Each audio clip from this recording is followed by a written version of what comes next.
স্বাগত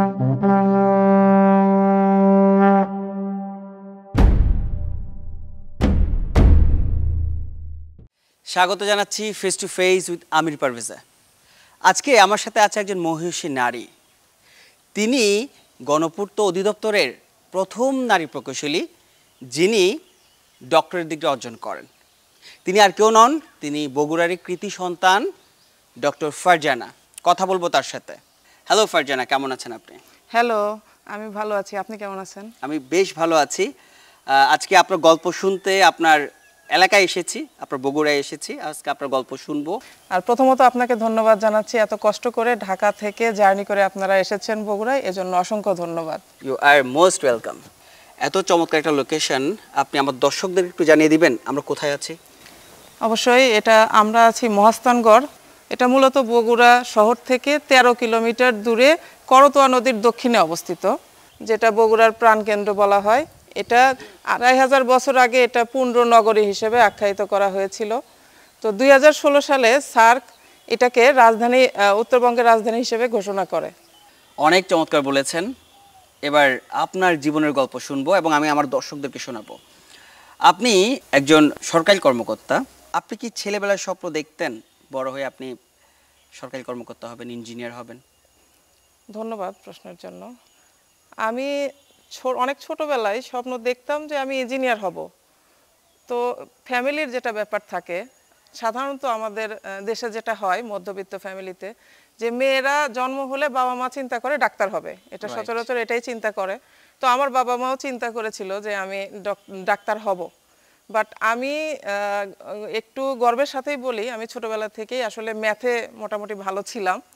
তো আমার বোন বলতো, আমার বড় বোন আমাকে খুব ইন্সপায়ার করতো। আমার বোন বলতো, তুমি মন থেকে যেটা চাইবা, তোমার যদি মনে হয় তুমি ইঞ্জিনিয়ার হবা বা এগুলোতে তুমি ভালো, তুমি সেটার দিকেই ফোকাস করে তোমার জীবনের লক্ষ্যে পৌঁছে যাও। তো আমার মনে হয় এই লক্ষ্য অনুযায়ী আমি পড়াশোনা করেছি বলে আজ ইঞ্জিনিয়ার হতে পেরেছি। সবচেয়ে মজার একটা বিষয় কি জানেন, অনেক মানুষ আছে যারা স্বপ্ন দেখে কিন্তু সেই স্বপ্নটা কখনো পূরণ হয় না। অনেক মানুষের আছে। So you are fortunate enough because আপনি যেটা স্বপ্ন দেখেছিলেন শৈশবে, ছেলেবেলায়, সেটা পূর্ণ হয়েছে।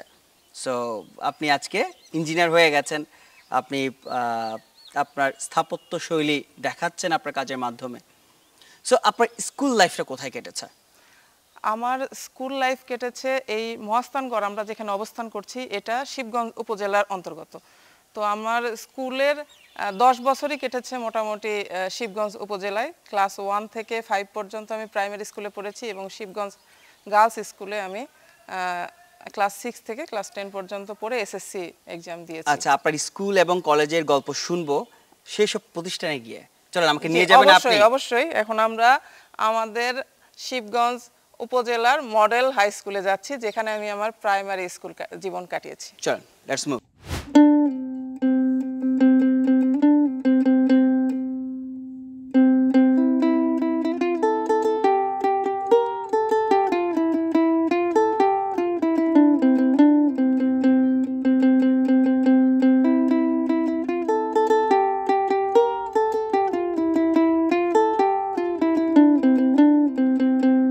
দর্শক, আপনারা আমার পেছনে যে স্কুলটি দেখতে পাচ্ছেন, শিবগঞ্জ হাই স্কুল সংলগ্ন সরকারি প্রাথমিক বিদ্যালয়, এই স্কুলেই এই মানুষটার হাতে করি। ভাবতে ভালো লাগে না? অনেক বছর পর সেই স্কুলের সামনে তিনি দাঁড়িয়ে আছেন। আজকে তার কেমন লাগছে সেটা জানাবো আপনাদেরকে। কেমন লাগছে আপনার স্কুলের, শৈশবের স্কুলের সামনে দাঁড়িয়ে আছেন? আমার আসলে খুবই ভালো লাগছে, কারণ এই স্কুলে আমি ক্লাস 1 থেকে ক্লাস 5 পর্যন্ত পড়েছি। তো তখন দেখা যাচ্ছে এখানে, এখন আপনারা দেখতে পাচ্ছেন দোতলা 3 তলাও হয়ে গেছে এক্সটেনশন। তখন এটা এরকম মোটেও ছিল না, এটা জাস্ট একটা একতলা ভবন ছিল, যেখানে আমি হাঁটি হাঁটি পায়ে আসতাম। আমার বাসাটা ছিল জাস্ট এই দিকে, আর একটু হেঁটে গেলে ওখান থেকে আমি হেঁটে হেঁটে প্রতিদিন সকালে স্কুলে আসতাম আর স্কুল করে চলে যেতাম। শুধু এইটুকুই ছিল। এখন পুরো অনেক এক্সটেনশন হয়েছে। আসলে ভাবতে ভালো লাগে যে এত বছর পর, অনেক বছর তো হয়ে গেছে আমার। আচ্ছা, স্কুলে কি ড্রেস, কোন কালারের ড্রেস পরে আসতেন? খুব, সেটা কি মনে আছে? খুব সম্ভবত আমার যতটুকু মনে পড়ে ব্লু কালারের কিছু একটা পরতাম। আমার এখন এক্সাক্ট মনে নাই, তবে এইটুকু মনে আছে যে ব্লু কালারের কোনো ফ্রক পরে আমি আসতাম। আর যেটা হচ্ছে যে এখন এত বছর পর যখন আসছি আমি, আমার খুব ভালো লাগে যে এখানে এতগুলো বিল্ডিং হয়ে গেছে, এই চত্বরটা এত বড় হয়ে গেছে। আর বাই দ্য ওয়ে একটা কথা বলি, আমি ক্লাস 5-এ কিন্তু কোনো বৃত্তি পাই নাই। এটা একটা মানে ব্যর্থতা আর কি, যে আমি ক্লাস 5-এ মানে কোনো বৃত্তি সফল পাই নাই। মানুষের ছোট্ট ছোট্ট একটা একটা ব্যর্থতা। ব্যর্থতা। রাইট। আমরা একটা মসজিদ দেখতে পাচ্ছি খুব কাছেই। এই মসজিদ নির্মাণের দেখভাল করছে পিডব্লিউডি, তার মানে আপনি করছেন। আমাদের বগুড়া জেলায় আচ্ছা 13টা মডেল মসজিদ, তো আচ্ছা। প্রত্যেকটা উপজেলায় একটা করে। শিবগঞ্জ উপজেলায় যে মডেল মসজিদটা, এটা শিবগঞ্জ উপজেলা মডেল মসজিদ। হ্যাঁ এটা আমি আসলে গর্ববোধ করি, ভাবতে ভালো লাগে যে আমি এখন বগুড়া গণপূর্ত বিভাগের নির্বাহী প্রকৌশলী হিসেবে আচ্ছা এই মসজিদটার এক্সিকিউশনে আছি। বাহ। তো যে মসজিদটা আমি প্রথম যেদিন ভিজিটে আসলাম, আমি দেখতে পেলাম যে আমার প্রাইমারি স্কুলের পাশে। দেখতে এত ভালো লাগলো যে আমি বিভিন্ন ছবি পোস্ট করে ফেললাম যে এটার এক্সিকিউশন আমার হাতে হবে, এবং সামনে আরেকটা ইনফরমেশন দিয়ে রাখি, আগামী 2 মাসের মধ্যে এটা উদ্বোধন হবে। আলহামদুলিল্লাহ। আর নস্টালজিয়া কাজ করে নিশ্চয়ই। অবশ্যই নস্টালজিয়া হয়েই আমি সেদিন মানে অনেকগুলো ছবি পোস্ট করে ফেলছি ফেসবুকে, যে আমার অধীনেই একটা মডেল মসজিদ হচ্ছে, যেটা আমার স্কুলের পাশে। এই মুহূর্তে আমি অনেক বেশি এক্সাইটেড, কারণ আমি আপনার হাই স্কুলটা দেখতে চাই। আপনি কি আমাকে নিয়ে যাবেন? অবশ্যই, আমার হাই স্কুলটা এখান থেকে মাত্র 10 মিনিটের পথ, চলেন যাই। শিবগঞ্জ পাইলট বালিকা উচ্চ বিদ্যালয়। আপনারা নিশ্চয়ই বুঝে ফেলেছেন আমি এখন কোথায় আছি। আপনার স্কুলের সামনে দাঁড়িয়ে আছি। কেমন লাগছে? এই সেই মাঠ। এবারটা নিশ্চয়ই খেলেছেন। অবশ্যই খেলেছি, খুব ভালো লাগছে। এখানে আমার 5 বছর কেটেছে, ক্লাস 6 থেকে ক্লাস 10 পর্যন্ত আমি এখানে পড়েছি। যদিও একটা ইনফরমেশন দেই, ক্লাস 6-এ প্রথম 8 মাস আসলে আমি জয়পুরহাট গার্লস স্কুলে পড়েছিলাম আমার বাবার চাকরির সুবাদে। আচ্ছা আমার বাবা সোনালী ব্যাংকে চাকরি করতেন, ওনাকে 8 মাসের জন্য আসলে পোস্টিং দেওয়া হয়েছিল জয়পুরহাটে। তো ওখান থেকে এসে আমি ভাঙা মানে ক্লাস 6-এ আর কি 8 মাস পরে জয়েন করি। স্বভাবতই ক্লাস 6-এর রেজাল্টটা আমার খুব খারাপ হয়, ফাইনাল রেজাল্টটা। তারপরে আমি ক্যাচ করতে পারি, ক্যাচ করতে পেরে আরেকটা ইনফরমেশন দেই, যেভাবে আমি ক্লাস 5-এ বৃত্তি পাই নাই, ক্লাস 8-এ আমি জেলা থেকে ট্যালেন্ট পুলে বৃত্তি পেয়ে যাই এই স্কুল থেকেই। আচ্ছা, এটা একটা সুখকর স্মৃতি। স্কুলে এমন কোনো স্মৃতি আছে কিনা যেটা মনে পড়লে এখনো নিজের অজান্তে মনে মনে হাসেন? এখন একটা স্মৃতি মনে হচ্ছে, যেটা হলো আমার ক্লাসে যে মেয়েগুলো ছিল, আচ্ছা। দেখতে গেলে আমি তাদের থেকে হাইটে বেশি ছিলাম তখন। আচ্ছা। তখন ভাবতাম যে হাইট বেশি হওয়া মনে হয় খুব বেশি ভালো না, এটা গর্বের বিষয় না। তো দেখা যায় প্রত্যেকদিন যে অ্যাসেম্বলিগুলো হতো আমাদের, আচ্ছা। তো এখানে মেয়েদেরকে দাঁড় করাতো, যেহেতু এখানে গার্লস স্কুল, সব সময় আমাকে পিছনে দাঁড় করানো হতো, যেটা আমার মোটেও ভালো লাগতো না। আমি হীনমন্যতায় ভুগতাম যে লম্বা হয়ে মনে হয় ভুল হয়ে গেছে, আমাকে সবসময় পিছনে দাঁড়াইতে হয়। তো এটা এখন যেটা ফিল করি, যে এখন এটা ভাবলে আমার হাসি আসে যে কেন তখন আমি হীনমন্যতায় ভুগতাম। এখন তো এটাকে অনেক ভালো চোখে দেখা হয় যে মেয়েরা অনেক লম্বা, মানে তারা সুন্দর আর কি, এইভাবে দেখানো হয়, স্মার্ট এরকম। আচ্ছা, এখন তো আমরা স্কুলটা দেখে ফেললাম, স্কুলের মাঠটাও অনেক বেশি সুন্দর। এখন আমরা কোথায় যাব?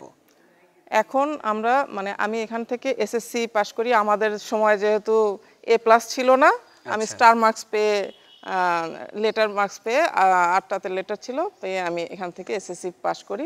তো এরপরে আমি আমার বাবা আর কি বদলিজনিত সোনালী ব্যাংকে ছিলেন, বদলিজনিত কারণে আমরা বগুড়াতে শিফট হয়ে যাই। আচ্ছা। তো এরপরে আমার কলেজটা ছিল Bogura cantonment public school and college. আমরা কি যাব এখন ওখানে? হ্যাঁ, এখন আমরা বগুড়া ক্যান্টনমেন্ট কলেজে যাব, যেখানে আমার 2 বছর কেটেছে ইন্টারমিডিয়েট। চলেন ঘুরে আসি।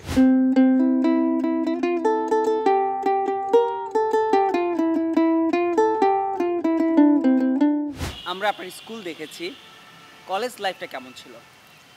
আচ্ছা, আমার স্কুল জীবন শেষ করার পর এসএসসি পাশ করার পর আমার বাবা, আমি বলেছিলাম চাকরির সুবাদে বগুড়া পোস্টিং হয়ে চলে আসে, মূলত আমার জন্যই আসা। আচ্ছা তো বগুড়া আসার পর আমি Bogura cantonment public school and কলেজের খুব নাম শুনেছি, আচ্ছা যে এখানে খুব সুন্দর লাইফস্টাইল ফলো করা হয়, যেহেতু আর্মিদের স্কুল। তো আমার খুব ইচ্ছা ছিল, স্কুল এবং কলেজ সরি, তো আমার ইচ্ছা ছিল একটা নিয়ম শৃঙ্খল পরিবেশে আমি কলেজ লাইফটা কাটাতে চাই। তারপর আমি এই কলেজে অ্যাডমিশন টেস্টে অংশগ্রহণ করি। এখানে মূলত ওদের স্টুডেন্টই থাকে যারা স্কুল থেকে পড়াশোনা করে কলেজে আসে, কিন্তু আমি যেহেতু বাইরে থেকে ছিলাম, এই জন্য আমাকে অ্যাডমিশন টেস্ট দিয়ে আমি মেধা তালিকায় যাওয়ার পর আমি কলেজে অংশগ্রহণ করি। কততম হয়েছিলেন মনে আছে? আমি 9ম হয়েছিলাম ও মাই গড, অনেক স্টুডেন্টের মধ্যে।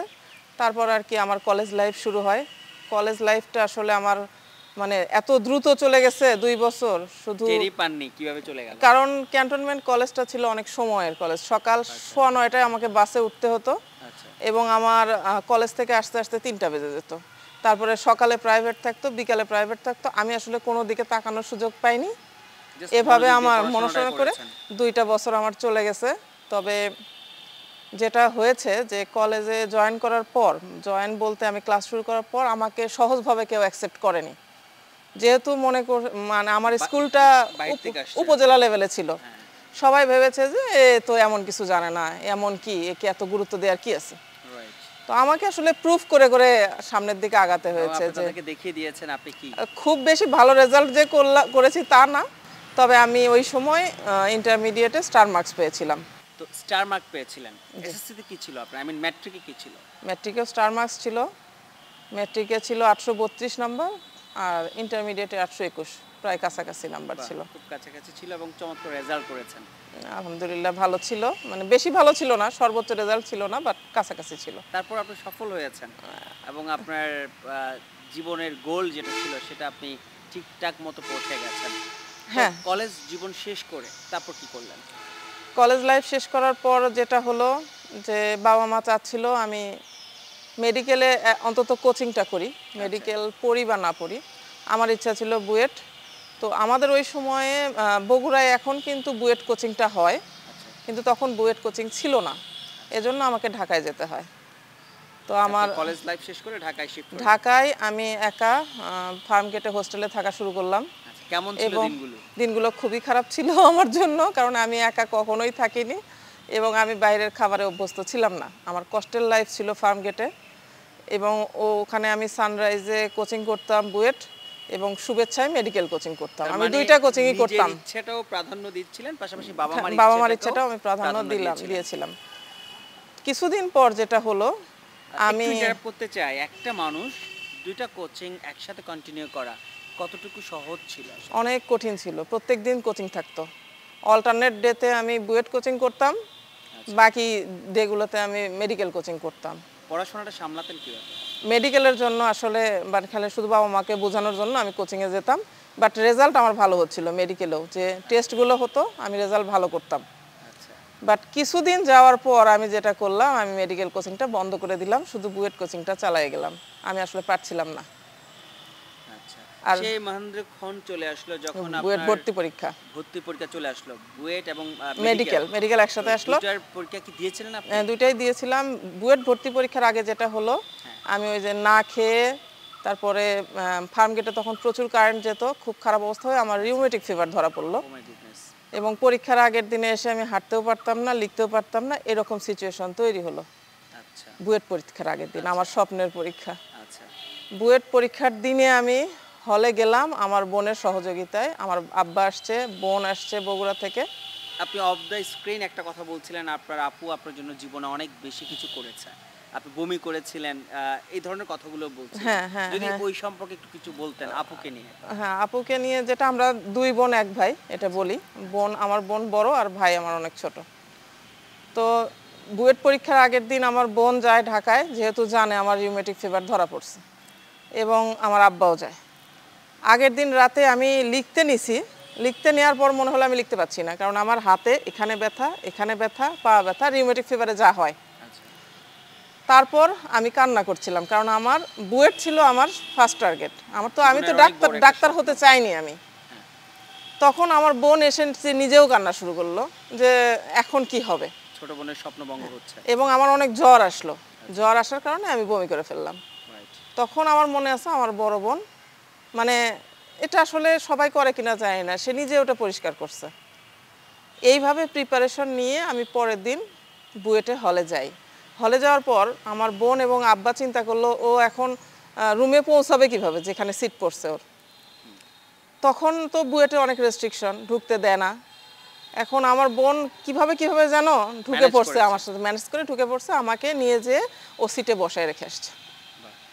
পরীক্ষাটা যখন শুরু হলো তখন আমার মধ্যে কি যেন কাজ করলো, আমি শরীরে লেখা একটা শুরু ক্ষমতা করলাম। চলে আসলো। তখন আর হাত ব্যথা কাজ করলো না, লেখা শুরু করলাম। যাই হোক, পরীক্ষাটা কোনো রকম দিলাম, দেওয়ার পর আবার বসে আছি যে আমি তো উঠে আসতে পারছি না, আমার পায়েও ব্যথা, হাতেও ব্যথা, সব ব্যথা। আমি উঠতেও পাচ্ছি না। ঠিক যখন পরীক্ষা চলাকালীন সময় আপনি আমি তখন সব লিখতে পারছি, পেরেছেন। কিন্তু এটাকে বলে আসলে অদম্য ইচ্ছা শক্তি। হয়তো ছিল এই জন্য। তারপর আবার পরীক্ষা শেষে আমার আব্বা এবং বোন চিন্তা করলো যে এখনো তো আসতে পারবে না, তখন বোন কিভাবে যেন, অনেক লোক ছিল কিন্তু অনেকেই তো পরীক্ষা দেয়, ওইভাবে ঢুকে গেল, গিয়ে আবার আমাকে উঠায় নিয়ে চলে আসলো। আচ্ছা, তো আপনি কি ভেবেছিলেন এক্সাম যখন শেষ হলো আপনার কি মনে হলো? আমার মনে হলো আমি আসলে চাচ্ছিলাম একটু সিরিয়ালটাও পড়ে থাকবে, সেটা থাকবে না এটা মনে হচ্ছিল, বাট আমি চান্স পাবো এটা আমার বিশ্বাস ছিল যে যে কোনো সাবজেক্টেই হোক আমার সিরিয়ালটা আসবে।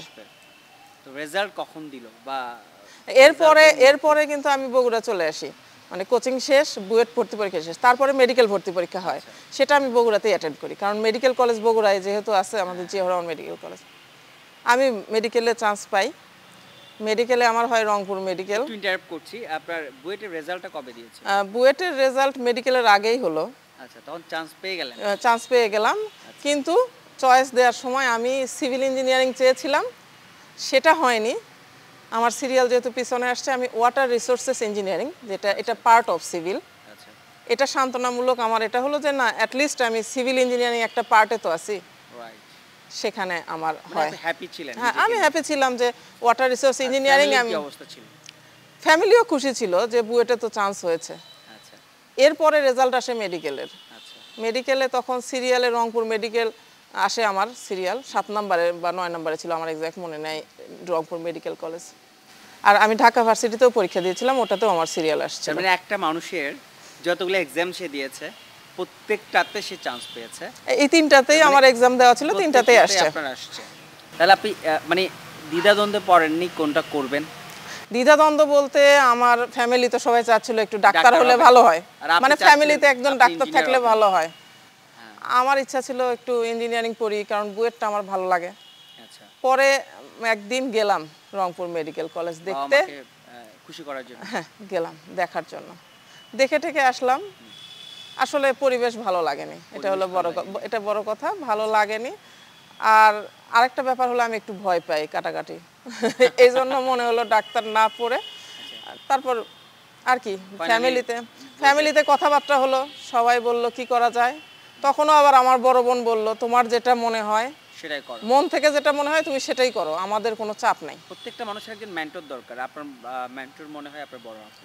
বড় আপু আছে, আমার বাবাও আমার পিছনে অনেক, আর আম্মা তো আছেই, আম্মা তো আছেই সব সময়। আচ্ছা, তার মানে বাবা মা আপনার ইচ্ছাটাকে প্রাধান্য দিল, এবং আমি বুয়েটে গিয়ে ভর্তি হলাম আলহামদুলিল্লাহ, এবং ছাত্রী হলে আমি সিট পেয়ে গেলাম, যেহেতু আমি বগুড়ার মেয়ে।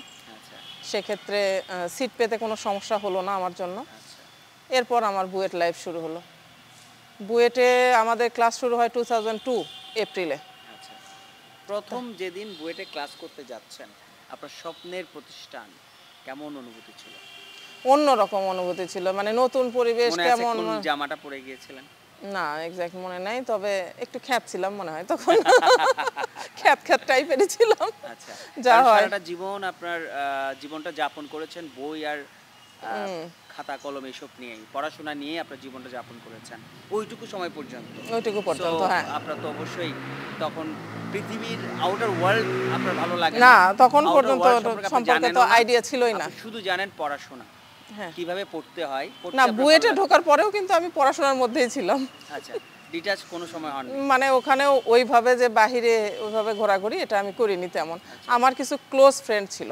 আচ্ছা, আমার বেস্ট ফ্রেন্ড, তার নামটা বলেই দেই, রুম্পা। ও এখন বুয়েটের আমার ডিপার্টমেন্টেরই টিচার।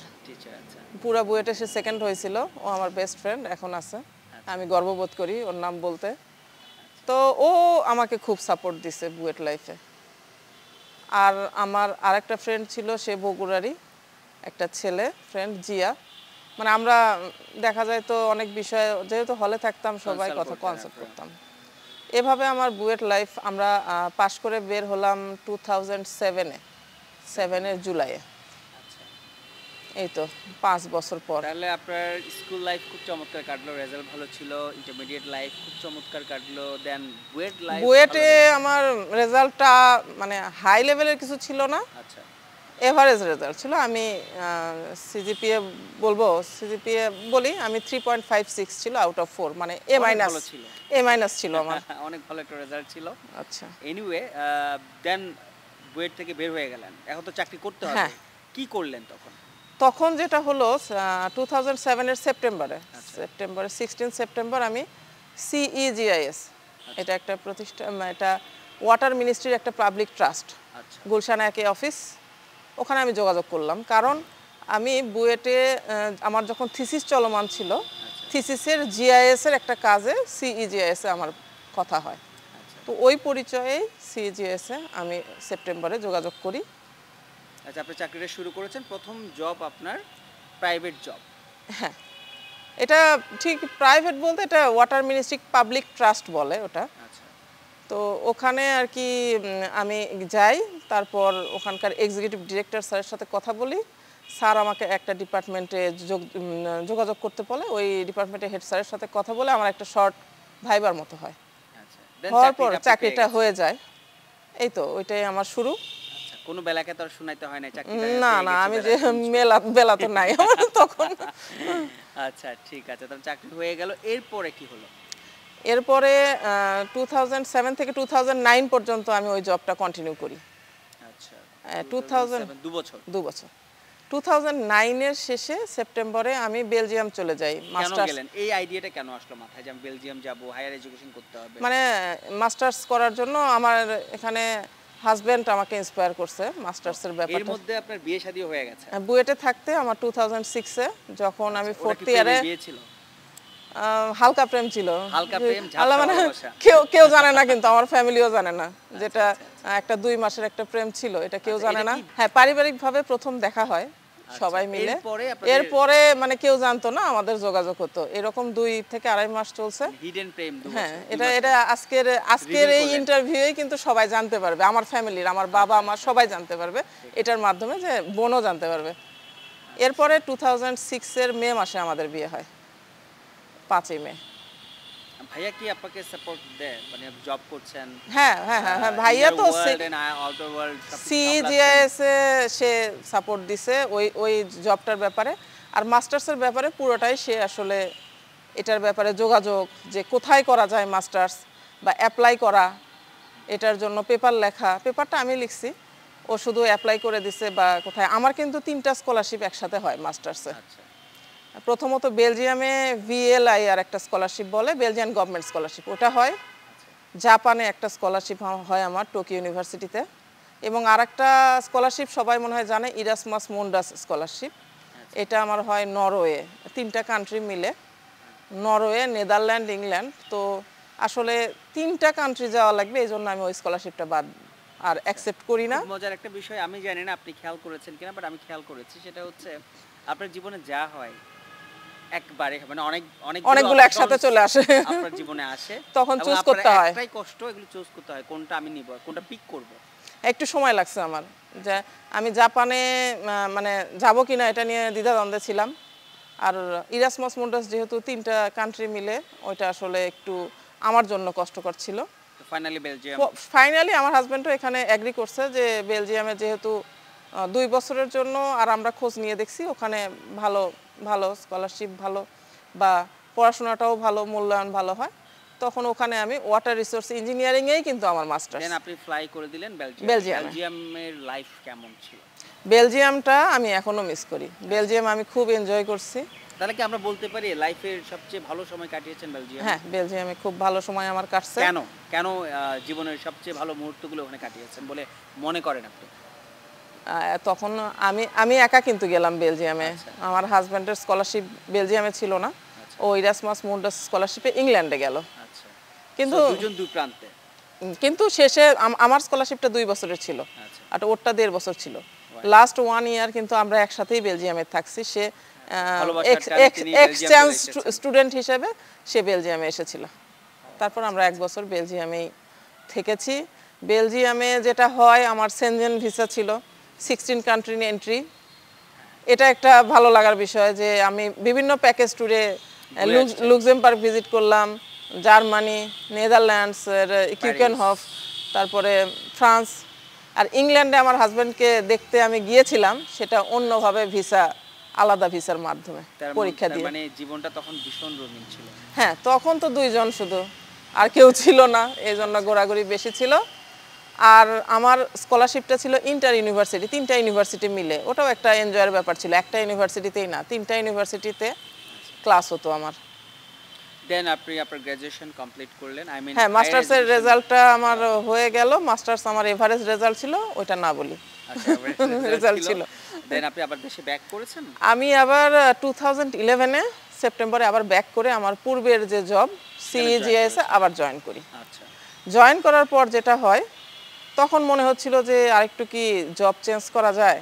আচ্ছা। তখন প্রেসিডেন্সি ইউনিভার্সিটিতে আমি একটা লেকচারার লেকচারার হিসেবে আবেদন করি। ওদের একটা সার্কুলার ছিল। তার মানে জীবনে করেন নাই এমন কোনো বিষয় নাই? না না, আছে, তারপরেও আছে, টিচিং এ একটু এক্সপেরিয়েন্স আমার আছে। আচ্ছা। তো ওদের ইন্টারভিউটা দেওয়ার পর যেটা হলো, আমি ওদেরকে বললাম যে আপনারা আমাকে পার্ট টাইম লেকচারার হিসেবে নেন, তাহলে আমি 2টা জবই কন্টিনিউ করতে পারবো। আচ্ছা। কিন্তু ওরা আমাকে ফুল টাইম সিলেক্ট করে ফেললো, রাইট। কারণ ওদের ওয়াটার রিসোর্স ইঞ্জিনিয়ারিং এ মাস্টার্স দরকার ছিল। একটু না, একদম পুরোটাই আপনি পেয়ে যান যেখানে যান। এখন যেটা হলো, আমি 2টা জব একসাথে শুরু করলাম। তো 2টা আসলে পার্মানেন্ট জব কখনো করা যায় না কন্টিনিউ। তখন সিজিএস থেকে আমাকে বলা হলো তোমাকে একটা ছাড়তে হবে বা একটা রাখতে হবে। শেষে আমার ইউনিভার্সিটির জবটা আমি ছেড়ে দিলাম, আমি আবার সিজিএস এ কন্টিনিউ করলাম। আচ্ছা। এর মধ্যে সিজিএস এ থাকা অবস্থায় এটাও আমার হাজব্যান্ড আমাকে ইন্সপায়ার করছে যে তুমি একটু দেরি হয়ে গেছে, তুমি গভর্নমেন্ট জবে ট্রাই করো। আমার যদিও ইচ্ছা ছিল না, কারণ আমার কাছে তখন সিজিএস স্বপ্নের মতো লাগতো, এত সুন্দর অফিস, এভাবে আছি, কেন গভর্নমেন্ট জবে যাব। গভর্নমেন্ট জবের তখন স্যালারি খুবই কম ছিল। তো তারপর এই যে 32তম বিসিএস সার্কুলার হলো, আমি অ্যাপ্লাই করলাম। মানে এই ক্রেডিটটা আপনি ভাইয়াকেই দিবেন? হ্যাঁ, ভাইয়াকে দিচ্ছি অবশ্যই, কারণ এটা সেই আমাকে, এটা সত্যি কথা, সে আমাকে ইন্সপায়ার করছে এই বিষয়টাতে যে তুমি অ্যাপ্লাই করো। তারপরে অ্যাপ্লাই করলাম, প্রিলিমিনারি পরীক্ষা দিলাম, টিকলাম। পড়াশোনার অভ্যাস তো আপনার আগে থেকে আছে? আছে মোটামুটি, কিন্তু বিসিএস এর পড়াশোনাটা একটু আলাদা ছিল। এটা জেনারেল নলেজের ব্যাপার ছিল, বাংলাদেশ অ্যাফেয়ার্স, ইন্টারন্যাশনাল অ্যাফেয়ার্স, একটু আমার খুব বেশি ভালো লাগতো না। তো প্রিলিমিনারি টিকার পর তখন একটু আত্মবিশ্বাস বেড়ে গেল যে না, আমাকে দেওয়া হয়তো বা হবে। এটা কিন্তু জব চলছে, সিজিএস এর জবও কন্টিনিউ হচ্ছে, এই পড়াশোনাও চলছে। তারপরে রিটেন এক্সাম হলো, সেখানেও টিকে গেলাম। এরপরে আসলো ভাইবা। তো ভাইবা দিলাম, দেওয়ার পর নাম আসলো। যদিও আমার ফার্স্ট চয়েস ছিল রোডস অ্যান্ড হাইওয়েজ, কিন্তু সেকেন্ড চয়েস আমার ছিল গণপূর্ত। আমার গণপূর্ততে নাম চলে আসলো। আর এখন গণপূর্তে আপনি নির্বাহী। এরপর আমাদের যা হয় আর কি, ভেরিফিকেশন হয়ে গেজেট হয়ে গেল। আমি আমার সিজিএস এর জবকে ছেড়ে দিয়ে আমি গণপূর্ত অধিদপ্তরে যোগদান করলাম 2013-এর 30 অক্টোবর। আমি গণপূর্ত অধিদপ্তরে সহকারী প্রকৌশলী হিসেবে যোগদান করি। প্রকৌশলী হিসেবে যখন যোগদান করলেন, সেই দিনটা আপনি কি সবচেয়ে বেশি খুশি হয়েছিলেন নাকি আপনার ফ্যামিলি খুশি হয়েছিল? আমার ফ্যামিলি সবাই তখন বেশি খুশি হয়েছিল, আমিও হয়েছিল, মনে আছে? আমার হাজবেন্ডই বেশি খুশি হয়েছে। আচ্ছা। আমার আব্বা আম্মাও খুব খুশি হয়েছিল যে, কিন্তু তারা একটু দ্বিধাদ্বন্দ্বে ছিল, এটা ভালো হবে নাকি প্রাইভেট ভালো ছিল, কিন্তু আমার হাজবেন্ড খুশি ছিল। আমিও তখন মানে আমার সত্যি কথা বলতে আমার তখন মনে হতো যে না, সিজিএসই ভালো, আমি কেন যাচ্ছি এখানে। এই নামটা যদি আপনি আমাদের দর্শকদের সামনে বলতেন বা দর্শকদের জন্য বলতেন, কারণ আমি চাই এমন মানুষ প্রতিটা ঘরে থাকুক, তাহলে আমাদের বাংলার নারীরা অনেক দূর এগিয়ে যেতে পারবে। সে হলো, এখন সেও ডক্টরেট করা, ডক্টর মোহাম্মদ আবুল হোসেন তুহিন, বর্তমানে জয়েন্ট রিভার কমিশনের মেম্বার হিসেবে কর্মরত আছে। রতন চিনে। মূলত সে পানি উন্নয়ন বোর্ডের তত্ত্বাবধায়ক প্রকৌশলী, বাংলাদেশ পানি উন্নয়ন বোর্ড। এর জন্য আমাদের প্রোগ্রামের পক্ষ থেকে অসংখ্য শুভেচ্ছা, ভালোবাসা পৌঁছে দিবেন অবশ্যই। ভাইয়া নিশ্চয়ই আমাদের অনুষ্ঠানটা দেখবেন, আশা করি তার ভালো লাগবে। আপনার প্রথম জয়েনিংটা কোথায় ছিল আসলে? প্রথম কোথায় আপনি পোস্টিং ছিল আপনার? আমাদের যেটা নিয়ম, গণপূর্ত অধিদপ্তরে যোগদান করার পর আমাদেরকে সবাইকে চয়েস দেয় যে তুমি কোথায় যেতে চাও। আচ্ছা। তো লিস্ট ছিল। এখন আমার তো কোনো কিছুই ভালো লাগতেছিল না, যেহেতু আমি ঢাকায় থাকতাম 2002 সাল থেকে আসি আমি ঢাকায়, আমার আসলে ঢাকার বাইরে আসার ইচ্ছা ছিল না। তো ফ্যামিলি বলল যে না, তখন আরেকটা কথা যেটা, তখন অলরেডি আমার একটা বাচ্চা হয়ে গেছে 2013-এ। এখন বাচ্চা কার কাছে থাকবে বা জব কিভাবে হবে, এই জন্য আব্বা যেটা বললো তুমি চয়েস বগুড়া দাও। আচ্ছা। আমার হাজব্যান্ডও বললো বগুড়া দাও। তো আমি বগুড়া চয়েস দিয়ে দিলাম যে আমি পোস্টিং বগুড়া চাই। এরপর আমাকে এই যে আমাদের বগুড়া অফিস, বগুড়া সার্কেল অফিসের তত্ত্বাবধায়ক প্রকৌশলী স্যারের স্টাফ অফিসার হিসেবে আমাকে এখানে পোস্টিং দেওয়া হয়। যোগদান করলেন। হ্যাঁ। তাহলে চলেন আমরা একটু দেখে আসি। হ্যাঁ, আমার আমরা দর্শকদের আমাদের একটু দেখে আসি। সার্কেল অফিসটা দেখাই, আমাদের বগুড়া সার্কেল অফিস। তারপর জয়েন করলেন সার্কেল অফিসার, এরপরে কি হলো? সার্কেল অফিসে আমি যোগদান করলাম। এখন আজকে তো শুক্রবার, আমি সার্কেল অফিসটা দেখাতে পাচ্ছি না। সার্কেল অফিসে আমি আসলাম এটা 2013-এর নভেম্বরে। আমি এসে এখানে আমার চার্জ বুঝে নিলাম। সত্যি কথা বলতে প্রথম 1 বছর আমার খুব কষ্টে কাটছে, কারণ সার্কেল অফিসে আমি ছাড়া সবাই ছিল স্টাফ।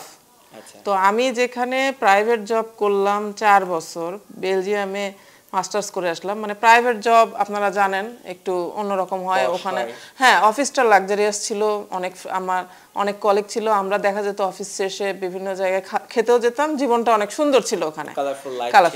সেখান থেকে এই অফিস তো দেখতে পাচ্ছেন, এটা 2013 সালে আরো মানে অন্যরকম একটু ছিল। আর সবচেয়ে বড় কথা, আমার স্যালারি নেমে গেল অনেক নিচে, ওই সময় খুব খারাপ অবস্থা ছিল। তো সব মিলে প্রথম আমি অ্যাডজাস্ট করতে পারতাম না, মানে খুব খারাপ লাগতো অফিসটাতে। 1 বছর আমার খুব মানে এইভাবে অ্যাডজাস্টমেন্ট নিয়েই প্রবলেম হচ্ছিল। এই একটা বছর আপনাকে অ্যাডজাস্টমেন্ট করার জন্য কে আসলে বুদ্ধিটা দিল যে না তুমি একটু ধৈর্য ধরো? বুদ্ধি বলতে আমি নিজেই, যেটা ব্যাপার নিজেই নিজেকে। আর বাসায় যেতাম, যেহেতু আসলে ফ্যামিলি সাপোর্ট ছাড়া তো আমার যেহেতু বাচ্চা আছে, এটা চাকরি করা সম্ভব ছিল না। এই জন্য বাসায় বলতো যে আস্তে আস্তে তোমার ঠিক হয়ে যাবে, আস্তে আস্তে ঠিক হবে। এভাবে আর কি চলাফেরা করতে করতে 1 বছর পর মনে হলো না, এটাই আমার জায়গা, আমি এখানে ইনশাল্লাহ পারবো, যেহেতু নিজের বাসায় থেকে আমি জবটা করছি। 2016-এর ডিসেম্বরে আমি অস্ট্রেলিয়া চলে যাই। এটাও ছিল অস্ট্রেলিয়ান গভর্নমেন্ট স্কলারশিপ। এই স্কলারশিপে আমি পিএইচডি করতে অস্ট্রেলিয়ায় চলে যাই। আচ্ছা। এখানে আবার যেটা হয়, আমি এবং আমার হাজব্যান্ড একসাথে স্কলারশিপটা পাই। তো দুইজন একসাথে, আমাদের একমাত্র মেয়েকে নিয়ে আমরা অস্ট্রেলিয়ায় চলে যাই। অস্ট্রেলিয়া যাওয়ার পর আমার পিএইচডি জীবনটাও খুব যে সুখকর ছিল তা না। প্রথম গিয়ে ওখানেও অ্যাডজাস্টে খুব প্রবলেম হচ্ছিল, বাচ্চা। আর যেহেতু এখানে জব করছি বাবা মার সাথে থেকে, কোনো কাজ টাজ করিনি, ওখানে গিয়ে সব কিছু নিজের করতে হচ্ছে, বাচ্চাকে, বাসা, সংসার, রান্না বান্না, আবার সাথে পিএইচডি। আচ্ছা। তো ওখানেও শুরুতে একটু স্ট্রাগল করতে হচ্ছিল যে কিভাবে পিএইচডিটা কন্টিনিউ করব, কিভাবে এত কিছু সামলাবো। আর বাচ্চাটা যেহেতু বাংলাদেশ থেকে গেছে, ওর ইংলিশে একটু সমস্যা হচ্ছিল, ওকেও ওইভাবে স্কুলে বা চাইল্ড কেয়ারে অ্যাডজাস্ট করতে পারতাম না। এভাবে কিছুদিন আমার গেছে। যাওয়ার পর 1 বছর পর দেখা যাচ্ছে আবার ওখানেও অ্যাডজাস্ট হয়ে গেছে। তারপর আর কি পিএইচডিটা কন্টিনিউ করলাম। এরপর যেহেতু আপনাদের মনে আছে 2019-এ কিন্তু করোনা চলে আসে, চলে আসে, তখন অনেক রেস্ট্রিকশন দেখা দেয় অস্ট্রেলিয়াতে।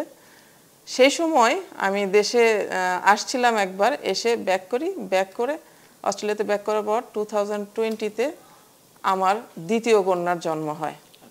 ওই স্ট্রাগল লাইফেই যখন করোনার খুব খারাপ সময় যাচ্ছিল, ওর মধ্যে দিয়েই আর কি পিএইচডিও কন্টিনিউ করছিলাম। এবং আমি আমার সেকেন্ড বাচ্চাটা মুখ দেখতে পাই 2020-র অক্টোবরে। তারপর ওকে নিয়ে, বড়টাকে নিয়ে, 2টা বাচ্চাকে নিয়ে আমার পিএইচডিটা আমি, যাই হোক সবার সহযোগিতায়, ফ্যামিলির সাপোর্টে, অস্ট্রেলিয়াও আমাকে অনেক ফ্রেন্ডস ছিল যারা আমাকে সাপোর্ট করেছিল ওই সময়, এবং আল্লাহর অশেষ রহমতে আমি 2021-এ সেপ্টেম্বরে কনভোকেশনে অ্যাটেন্ড করে আমার সার্টিফিকেটটা অর্জন করি এবং আমি ডক্টরেট ডিগ্রি অর্জন করি। গণপূর্ত অধিদপ্তরে আপনি একমাত্র নারী যিনি প্রথম ডক্টরেট ডিগ্রি লাভ করেন। আপনার এটা যখন জানলেন, আপনার অনুভূতিটা কেমন ছিল? আসলে আমি জানতাম না যে আমি প্রথম নারী। তো এসে যখন আবার গণপূর্ততে যোগদান করলাম, তারপর আমার হাজব্যান্ড বলল যে সম্ভবত তুমি প্রথম যে গণপূর্তে পিএইচডি ডিগ্রি নিয়ে আসছো, এটা একটু খোঁজ নিয়ে দেখো। তা আমি খোঁজ টোজ নিলাম, আমাদের স্যারদের কাছে খোঁজ নিলাম যে আসলে কি ঘটনা সত্য কিনা। কারণ একটা বিষয় প্রাউড ফিল তো অবশ্যই হয়, যেহেতু আমি এমন একটা ডিপার্টমেন্টে চাকরি করি যেখানে আমি একমাত্র ডক্টরেট ডিগ্রি অর্জন করে আসছি, এবং এই সুযোগটাও কিন্তু আমার ডিপার্টমেন্ট আমাকে দিয়েছে। মানে আমি ছুটি নিয়ে গেছি, এটাকে বলে প্রেষণের ছুটি, যেটা ওটা আমি নিয়ে গিয়েছিলাম, এই সুযোগটা ডিপার্টমেন্ট আমাকে করে দিয়েছিল। তারপর আর কি সবার কাছে জানতে পারলাম যে আমি একমাত্র নারী যে এত বড় একটা ডিগ্রি অর্জন করেছি। এত বড় ডিগ্রি বলবো কারণ ধৈর্য ছাড়া, আমি যেটা বলি, ডক্টরেট ডিগ্রি অর্জন করা যায় না। অবশ্যই অনেক ধৈর্যের দরকার। তো অবশ্যই ভালো লাগে বিষয়টা, যদিও এখন এই ডিগ্রির কোনো অ্যাপ্লিকেশন আমার হয় না, সবকিছুর প্রেসারে হয়তো বাচ্চা আছে বা জব এসব প্রেসারে আমি কিছুই কাজ করতে পারি না। তবে ইনশাল্লাহ আমি সময় পেলে আবার নতুন করে রিসার্চ করব এবং কিছু জার্নাল আর্টিকেল লেখার আমার প্ল্যান আছে। আমরা এখন বগুড়া শহর থেকে রওনা দিয়েছি জয়পুরহাটে।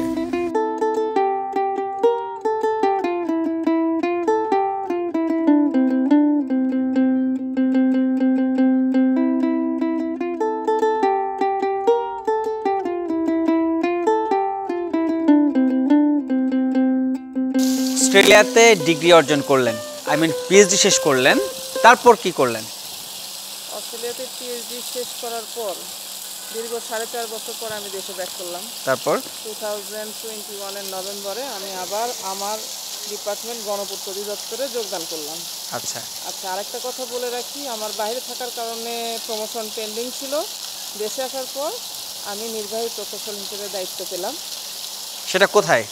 নির্বাহী প্রকৌশলী হিসেবে আমাদের যেটা নিয়ম হয়, প্রথম প্রমোশনটা হয় মন্ত্রণালয় থেকে। তো প্রমোশনটা হওয়ার পর আমার অধিদপ্তর থেকে আমাকে জয়পুরহাট গণপূর্ত বিভাগে পোস্টিং দেওয়া হয়। মার্চ 2022-তে আমাকে এই যে অফিসটা দেখতে পাচ্ছেন, জয়পুরহাট গণপূর্ত বিভাগের নির্বাহী প্রকৌশলী হিসেবে আমাকে পোস্টিং দেওয়া হয়। আচ্ছা তারপর এখানে 2022 মার্চ থেকে আমার এখানে পথ চলা শুরু হয়। আচ্ছা, শেষ হয় কবে? এখন তো এটা আপনার এক্স প্রতিষ্ঠান। হ্যাঁ, এটা প্রাক্তন। আমার প্রাক্তন। আমি এই 2024-এর 14ই আগস্ট আমার নতুন আবার পোস্টিং হয়, সেটা হলো বগুড়া গণপূর্ত বিভাগ। তার মানে আমি এখানে 2.5 বছর কর্মরত ছিলাম। আচ্ছা, কেমন ছিল এখানকার পথ চলা, সেটা ভিতরে ঢুকতে ঢুকতে শুনবো আমরা, চলুন। আচ্ছা, যাওয়ার আগে আমি আমার 2.5 বছরের ক্যারিয়ারে এখানে কিছুটা চেষ্টা করেছি কিছু উন্নয়নমূলক কাজ করার। আচ্ছা, তো তার মধ্যে যেটা আমার এই গেটটা দেখতে পাচ্ছেন, অসম্ভব সুন্দর, মাশাআল্লাহ। এটার পরিকল্পনায় মূলত আমরা সবাই ছিলাম অফিসের সবার সহযোগিতায় কিছু দেখানো। পিডব্লিউডি জয়পুরহাট এবং পানির ফোয়ারা খুবই সুন্দর লাগছে। এবং রাতে এটা পুরো লাইট হয়। আমাকে অনেকেই ফোন করে এখনো বলে যে এখানে দিয়ে যাওয়ার সময় আপনার কথা মনে হয়। আর এবং লাইটটা সবাই শুধু ভাবে যে জয়পুরহাট জেলার মধ্যে একটা সুন্দর গেট। একটা বিষয় কি জানেন, আপনি যদি ভালো কাজ করে যান, মানুষ আপনাকে মনে রাখবেই। আপনি আবার প্রমাণ করলেন সেটা। চলুন আমরা তাহলে ভিতরে যাই। এখন আমরা ভিতরে যাই।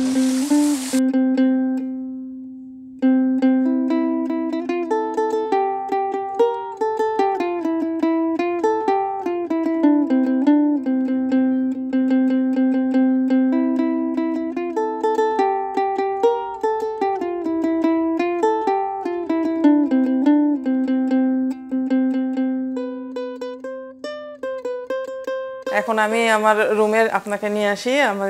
আমার বর্তমান রুম না, আগের রুম। আচ্ছা, তো এখানে আমার 2.5 বছর কেটেছে।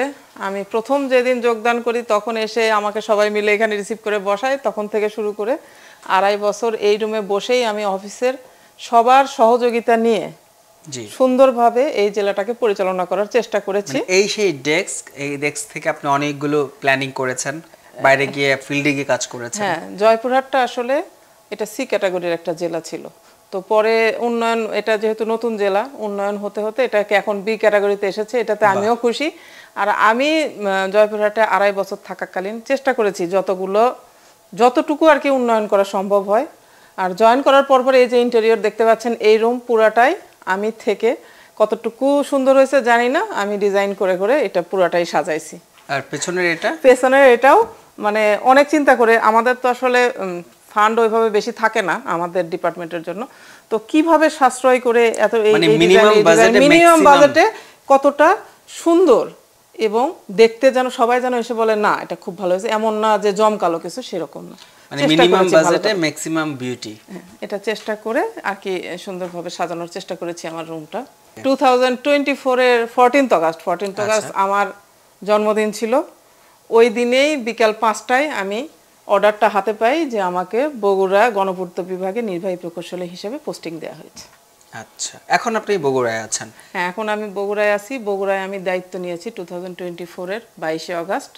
এখন আমি বগুড়ায় কর্মরত। তো এখন আপনাকে আমি বগুড়া গণপূর্ত বিভাগে নিয়ে যেতে চাই, আমার অফিসটা ঘুরে দেখাতে। চলেন। এই মুহূর্তে আমার সাথে আছে জয়পুরহাট গণপূর্ত বিভাগের নির্বাহী প্রকৌশলীর একজন অর্ডারলি আবুল বাশার ভাই। কথা বলবো তার সাথে। আসসালামু আলাইকুম ভাই, কেমন আছেন? ওয়ালাইকুম আসসালাম ওয়া রাহমাতুল্লাহি ওয়া বারাকাতুহু। আলহামদুলিল্লাহ, আল্লাহ ভালো রেখেছে। আপনি কেমন আছেন? আমি আলহামদুলিল্লাহ ভালো আছি। ডক্টর ফারজানা আক্তার ম্যামের সাথে আপনি কাজ করেছেন অনেক বছর। তিনি মানুষ কেমন ছিলেন? জি আলহামদুলিল্লাহ, আমার সৌভাগ্য যে আমি এমন একজন মানুষের সঙ্গে কাজ করতে পেরেছি। আচ্ছা, আমি নিজেকে ধন্য মনে করি। স্যারের সঙ্গে কাজ করেছি আমি দীর্ঘ 2.5 বছর। তো 2.5 বছর জীবনে স্যারের কাছে যা পেয়েছি, স্যারের যা দেখেছি, আলহামদুলিল্লাহ এটা আসলে বর্ণনা করে শেষ করা যাবে না। তো আমার জীবনে আমি আমার এই চাকরি জীবনে গণপূর্ত বিভাগে জবে থেকে জব করছি, এই পর্যন্ত আমি আলহামদুলিল্লাহ প্রায় 15-16 জন নির্বাহী প্রকৌশলী মহোদয়ের সঙ্গে কাজ করেছি। জি, তো এর মধ্যে ডক্টর ফারজানা স্যার অন্যতম। আচ্ছা, আর কাজের কথা যদি বলতে চাই, ডক্টর ফারজানা স্যার আমাদের জয়পুরহাটের জন্য আশীর্বাদ। আচ্ছা। এই জন্য বলবো যে আমাদের জয়পুরহাটে স্যার আসার পরে উন্নয়নমূলক যত কাজ করেছেন, যেটা আমরা কখনো রেকর্ড পরিমাণে তিনি হ্যাঁ রেকর্ড উন্নয়নমূলক কাজ পরিমাণ, করেছেন। যেটা আমরা কখনো ভাবি নাই। যেমন আমাদের গণপূর্ত বিভাগে এইরকম নান্দনিক একটি গেট হয়েছে, আচ্ছা, আমাদের রেস্ট হাউসে একটা নান্দনিক রুম হয়েছে। ইভেন প্রত্যেকটা সেক্টরে, আমাদের জয়পুরহাটের প্রত্যেকটা সেক্টরে স্যার অনবদ্য পরিশ্রম করে যে কাজ করে গিয়েছেন, এটা আসলে প্রশংসার দাবিদার এক কথায়। আর মানুষ হিসাবে স্যার যে উদার মনের মানুষ একজন, এক কথায় এরকম মানুষ আসলে পাওয়া খুব কঠিন। স্যার সবার সঙ্গে খুবই বন্ধুসুলভভাবে চলতেন, সবাইকে খুবই অল্প সময়ে আপন করে নিতেন, এটা আমাদের কাছে খুবই ভালো লাগতো। আর বললাম তো স্যার সবাই মানে এতটাই উদার মনের মানুষ ছিলেন যেটা ভাষায় প্রকাশ করতে পারবো না। ব্রাদার, আপনার জন্য অনেক অনেক শুভকামনা।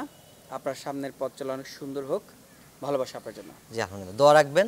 জি, আর স্যারের জন্য দোয়া থাকবে সারা জীবন। স্যার যেন স্যারের জীবনে আরও স্যারের উত্তরোত্তর সাফল্য কামনা করছি। আপনি বর্তমানে স্যারকে উদ্দেশ্য করে কিছু বলতে চান কিনা? আমি স্যারকে উদ্দেশ্য করে বলতে চাই যে স্যার আসলে আপনার সঙ্গে কাজ করতে গিয়ে ভুল ত্রুটিতেও মানুষের থাকে, একটু একটু ভুল ছিল।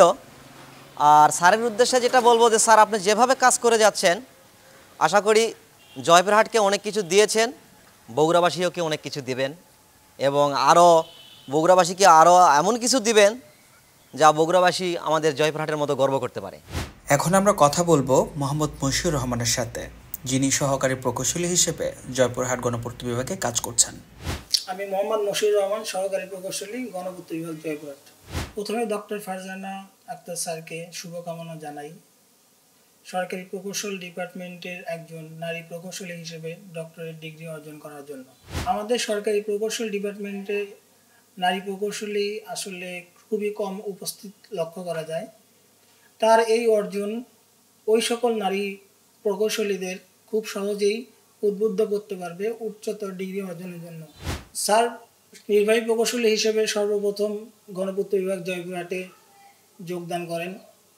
অনেকেরই হয়তো ভ্রান্ত ধারণা থাকতে পারে একজন নারী প্রকৌশলী হিসেবে আদৌ তিনি তার এত গুরুত্বপূর্ণ দায়িত্ব আসলে পালন করতে পারবেন কিনা।